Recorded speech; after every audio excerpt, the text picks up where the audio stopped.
Report. Chinese credit card processor rebuffs Russian banks.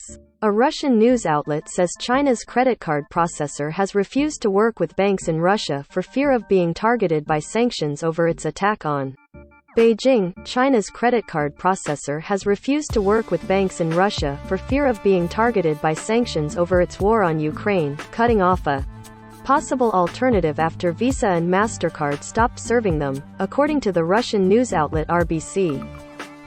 UnionPay's decision affects Sberbank, Russia's biggest commercial bank, and smaller institutions, RBC reported Wednesday. It cited 5 unidentified sources in large Russian banks. MasterCard and Visa suspended operations in Russia after the United States and other governments imposed trade and financial sanctions on President Vladimir Putin's government for its attack on Ukraine. Sberbank and another institution, Tinkoff Bank, announced they were looking at switching to UnionPay, which is operated by Chinese state-owned banks. UnionPay is one of the biggest global payments processors but does almost all its business in China. American officials have warned that governments or companies that try to undermine sanctions will face consequences.